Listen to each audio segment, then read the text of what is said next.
All right, everyone, here we are with ticker symbol WWR Westwater Resources Inc. And before we jump into this chart, I want to say welcome to all my first-time viewers and investors. Welcome to my channel, Invest for Tomorrow.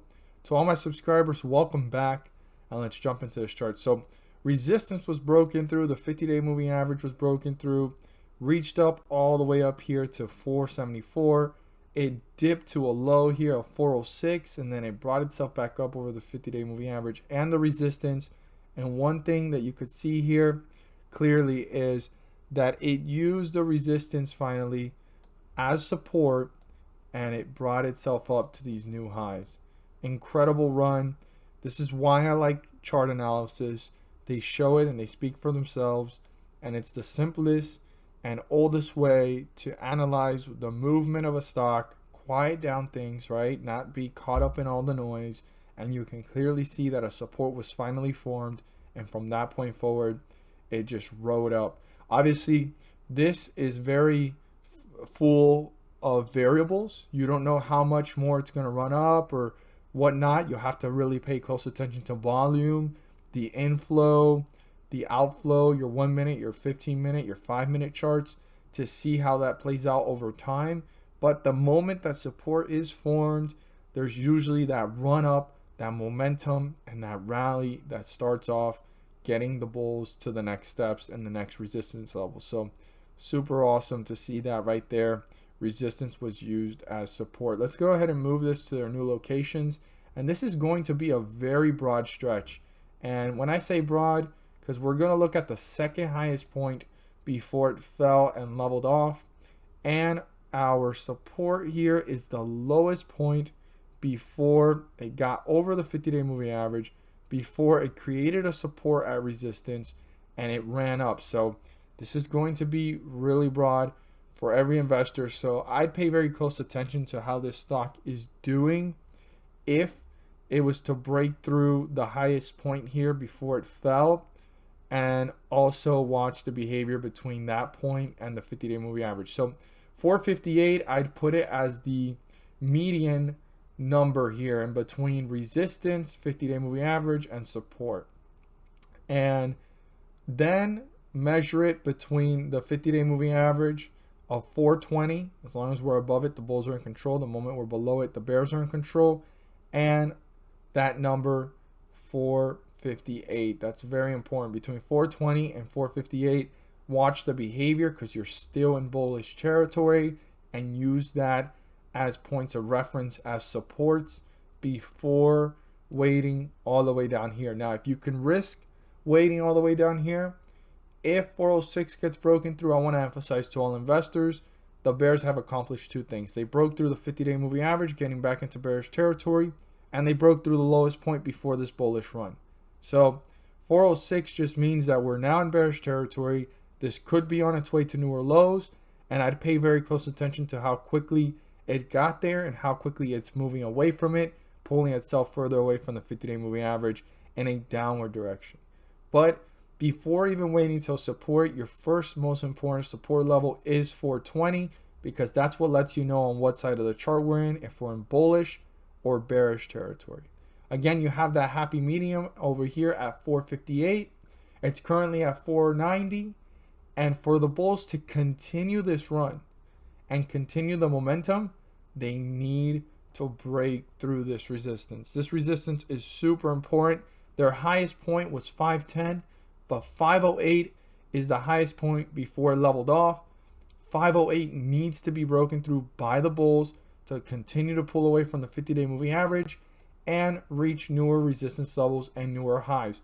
If this was to hang out sideways, let's just say it doesn't go downwards, this 50-day moving average does start to catch up to the price, to the point over time that it will intersect where the price is at. The price has just been hanging out sideways, and all of a sudden you're now in bearish territory compared to where the 50-day moving average lands. So for the bulls to continue this run up, they need to break through resistance, reach newer highs, and use that resistance as support so they can reach new resistance levels, pull away from the 50-day moving average in an upward direction, and hit newer highs. So 508 needs to be broken through by the bulls.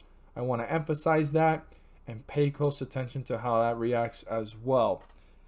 Again, 458 is that happy median, and also 420 is another great point of reference. That's your 50-day moving average to let you know on what side of the chart we're in. And the lowest point is way down here at 406.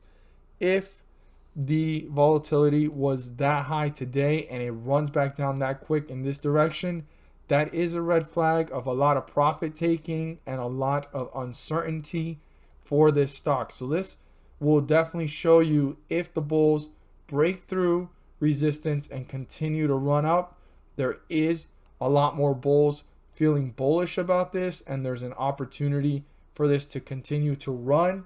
But if it does get that volatile in a downward direction and it reaches this support, this could be on its way down to newer lows. And like I said, a lot of profit taking and uncertainty. So every investor, pay very close attention to these cues. I hope that with these cues, you guys are well equipped for tomorrow's trading day. And as always, if you found this video helpful and informative, please do so and subscribe. Don't forget to click on the bell to turn on all notifications. All of my subscribers, all of my viewers, and first-time subscribers that are inclined to subscribe, please click on the bell so that you don't miss a single video. You'll be up to date on every single chart analysis, and you won't miss a single one. You'll be notified every time I post. Share this with your friends and community. Don't forget to hit the like button to let me know you watched this video. And thank you guys so much for watching, and let's make some money. At the end of this video, there's going to be a pop-up video, and I go into detail about the S&P 500 index and how it's been rising up several points on scheduled dates. What happens on those scheduled dates, which are the dates that I circled here on the chart and we're going to see for ourselves? Well, the S&P 500 index rises up several points, and by doing so, they're bringing up several ticker symbols, not all of them, but most of them, up with them. And these ticker symbols are rising up 30 cents to $3 per share. And I know it doesn't sound like a lot, but per share, that does add up. And one thing I am really big on is profits. If you put $1 into the market and you get out with $2, you've made profits. You've done what the whole purpose of being in the market is for, to maximize profits and minimize losses. And with the Federal Reserve pumping the markets on these scheduled dates, bringing the S&P 500 index up also brings up individual ticker symbols with them. And again, 30 cents to $3 may not sound like a lot of profit per share, but that does add up. And like I say, profits are profits. So we're going to look here at some of the dates so that you guys can see what I talk about in the video. And it's a weekly series. I wouldn't want you guys to miss out on it. Definitely click on the video as it pops up at the end of the video and check it out. But here we are with one of the first pumps in the scheduled dates pumps. So the first one, since the last time that they had released this, they released this on September 14th, and the next one's coming up on October 14th, which is like a week from now. And on the 15th, they scheduled it. And as you can see, this is the 14th, and the 15th is this big green bar, and it rose up. So on the 14th, we were at around 33.84, and it rose up to 34.20. I mean, that's 40 points risen on the S&P 500 index, and that's creating that catalyst for individual ticker symbols to rise up 30 cents to $3. We're going to look at another one here, and the next one was on September 22nd.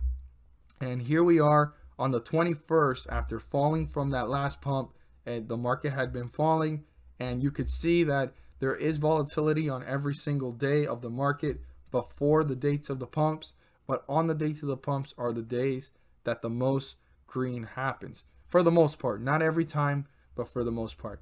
But on the 21st, which was a Monday, it was rising up, and it rose up to this point here. And the next one was the 22nd. So this is the last 21st candlestick, and this is the first 22nd candlesticks. And we were at 32.70. This one rose up all the way up here to this point right here. This was the last 22nd candlestick to 33.19. I mean, if we go back, we were at 32.70, 33.19.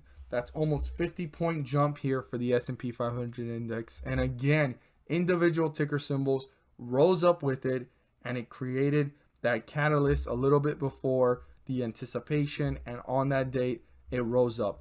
Now on this next pump, which was a little bit different, there was a catalyst formed beforehand and it rose up to these highs on the 28th of about 33.59. It actually dipped on the date of the next pump, which we see it here, which was on the 29th of September, and the next one was on the 6th, which just happened yesterday, and it actually slightly dipped. Now, not every time is these pumps going to rise up the market like we've seen here by a lot of points, but it still rises it back up or levels it off from hitting newer lows and leveling off the market itself. Because if we look at the previous notes that I did beforehand, it was actually rising up with it. The volatility was there, but you were able to buy, like for example, how we bought here on the 15th and it rose up. Well, it's been falling and then very volatile here, up and down. Beforehand, you can buy at the beginning of the scheduled pump dates and hold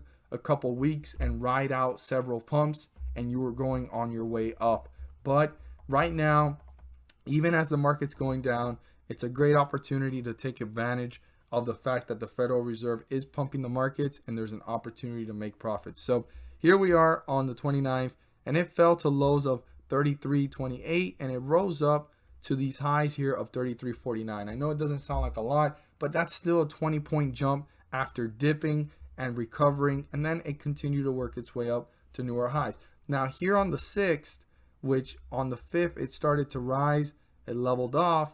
This is the last candlestick of the 5th coming up right now, and we're about to see it here.